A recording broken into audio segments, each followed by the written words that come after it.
Assalamualaikum warahmatullahi wabarakatuh. Perkenalkan, nama saya Putri Rusdiana Salihah. Saya dari instansi SD Negeri Brongkol sebagai guru kelas. Pada tugas laksana kali ini, saya akan membuat video mengenai manajemen ASN yang terdiri dari yang pertama yaitu kedudukan dan peran ASN, hak dan kewajiban ASN, kode etik dan perilaku ASN, kemudian sistem merit dalam pengelolaan ASN, dan yang terakhir yaitu mekanisme pengelolaan ASN.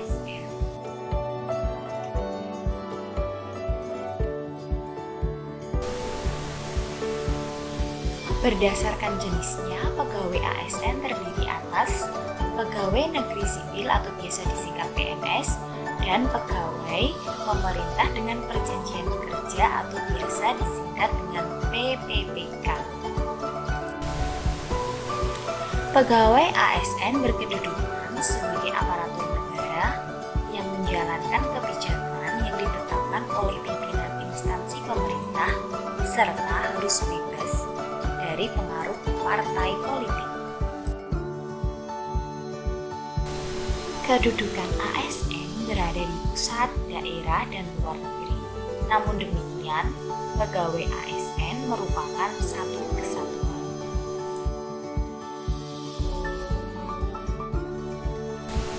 Untuk menjalankan kedudukannya, pegawai ASN berfungsi sebagai pelaksana kebijakan publik,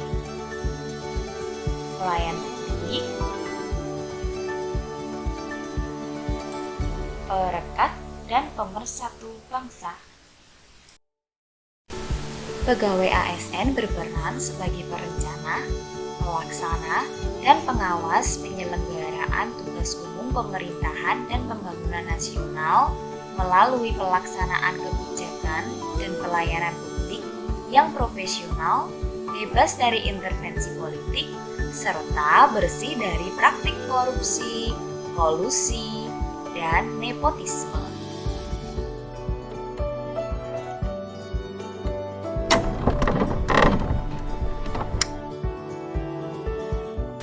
Agar dapat melaksanakan tugas dan tanggung jawabnya dengan baik, dapat meningkatkan produktivitas, menjamin kesejahteraan ASN dan akuntabel, maka setiap ASN diberikan hak PNS dan pegawai pemerintah dengan perjanjian kerja atau biasa disebut dengan P3K yang diatur dalam undang-undang sebagai berikut. PNS berhak memperoleh gaji, tunjangan dan fasilitas, cuti, jaminan pensiun dan jaminan hari tua, perlindungan, dan pengembangan kompetensi. Sementara untuk pegawai pemerintah dengan perjanjian kerja berhak memperoleh gaji dan tunjangan, cuti, perlindungan, dan pengembangan kompetensi. Setelah kita tadi sudah mempelajari tentang hak-hak ASN, selanjutnya kewajiban pegawai ASN yang disebutkan dalam Undang-Undang ASN adalah yang pertama, setia dan taat kepada Pancasila, Undang-Undang Dasar Negara Republik Indonesia tahun 1945, Negara Kesatuan Republik Indonesia, dan pemerintah yang sah. Yang kedua, menjaga persatuan dan kesatuan bangsa. Yang ketiga, melaksanakan kebijakan yang dirumuskan pejabat pemerintah yang berwenang. Yang keempat, menaati ketentuan peraturan perundang-undangan. Yang kelima, melaksanakan tugas kedinasan dengan penuh pengabdian, kejujuran, kesadaran, dan tanggung jawab. Dan yang keenam, menunjukkan integritas dan keteladanan dalam sikap, perilaku, ucapan, dan tindakan kepada setiap orang, baik di dalam maupun di luar kedinasan. Yang ketujuh, menyimpan rahasia jabatan dan hanya dapat mengemukakan rahasia jabatan sesuai dengan ketentuan peraturan perundang-undangan. Dan yang terakhir, bersedia ditempatkan di seluruh wilayah negara Kesatuan Republik Indonesia.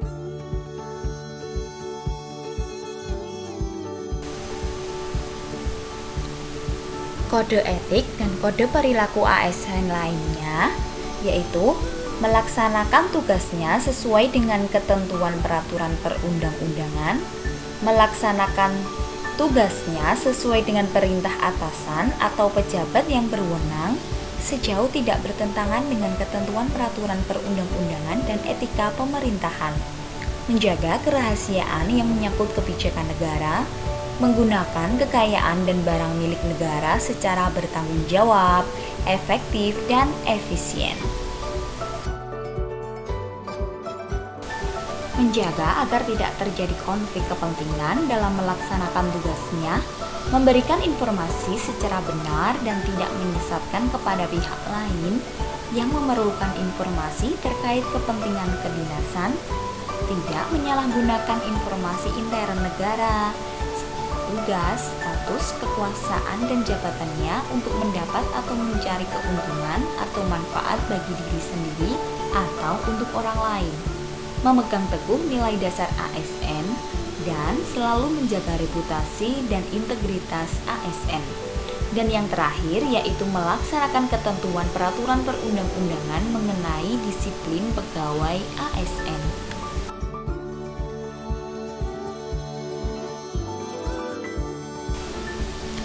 Apa yang dimaksud dengan sistem merit? Sistem merit adalah kebijakan dan manajemen ASN yang berdasarkan pada kualifikasi, kompetensi, dan kinerja secara adil dan wajar dengan tanpa membedakan latar belakang politik, ras, warna kulit, agama, asal-usul, jenis kelamin, status pernikahan, dan umur atau kondisi kecacatan.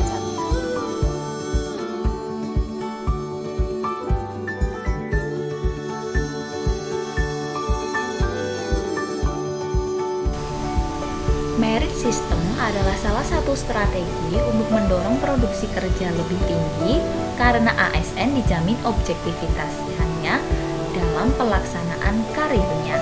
Sistem merit merupakan salah satu bentuk motivasi bagi ASN yang ingin meningkatkan kualitas dirinya.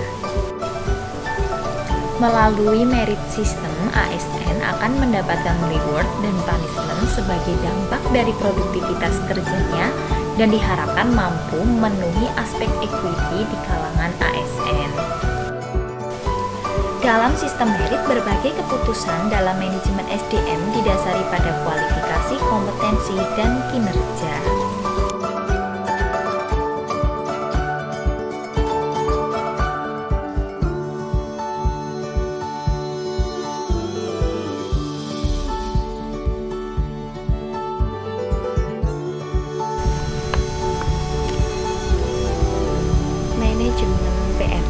Manajemen PNS meliputi penyusunan dan penetapan kebutuhan, pengadaan, pangkat dan jabatan, pengembangan karir, pola karir, promosi, mutasi, penilaian kinerja, penggajian dan tunjangan, penghargaan, disiplin, pemberhentian, jaminan pensiun dan hari tua, dan perlindungan. Manajemen PNS pada instansi pusat dilaksanakan oleh pemerintah pusat. Manajemen PNS pada instansi daerah dilaksanakan oleh pemerintah daerah. Pertama, penyusunan dan penetapan kebutuhan. Setiap instansi pemerintah wajib menyusun kebutuhan jumlah dan jenis jabatan PNS berdasarkan analisis jabatan dan analisis beban kerja yang dilakukan dalam jangka waktu untuk 5 tahun yang diperinci per 1 tahun berdasarkan prioritas kebutuhan. Yang kedua, pengadaan. Pengadaan PNS di instansi pemerintah dilakukan berdasarkan penetapan kebutuhan yang ditetapkan oleh Menteri. Pengadaan PNS dilakukan melalui tahapan perencanaan, pengumuman lowongan, pelamaran, seleksi, pengumuman hasil seleksi, masa percobaan, dan pengangkatan menjadi PNS.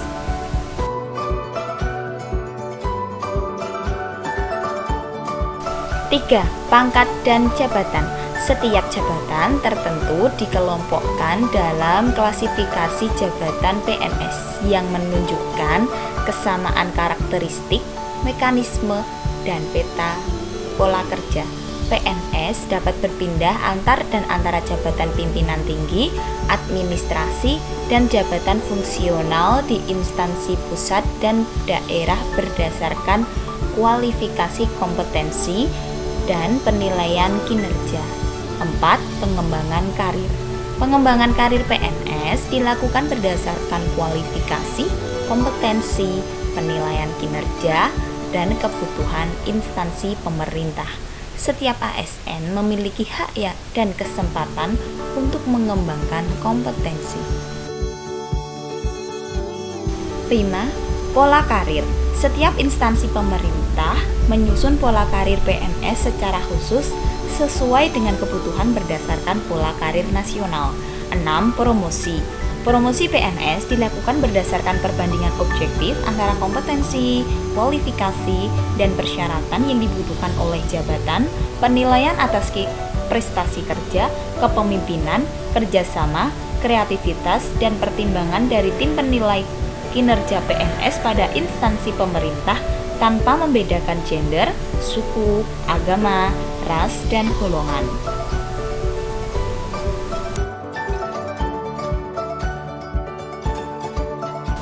7. Mutasi. Mutasi PNS dilakukan dengan memperhatikan prinsip larangan konflik kepentingan. 8. Penilaian kinerja. Penilaian kinerja PNS bertujuan untuk menjamin objektivitas pembinaan PNS yang didasarkan sistem prestasi dan sistem karir. 9. Penggajian dan tunjangan.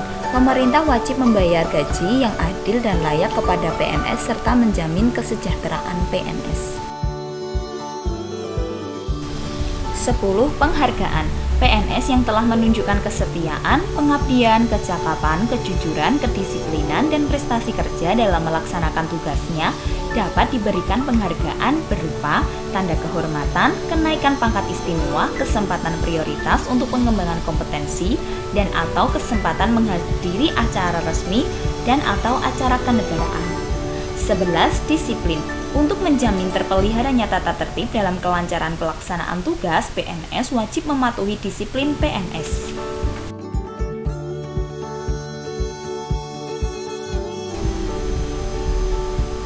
Manajemen P3K. Manajemen P3K meliputi penetapan kebutuhan, pengadaan, penilaian kinerja, penggajian dan tunjangan, pengembangan kompetensi, pemberian penghargaan, disiplin, pemutusan hubungan perjanjian kerja, dan perlindungan.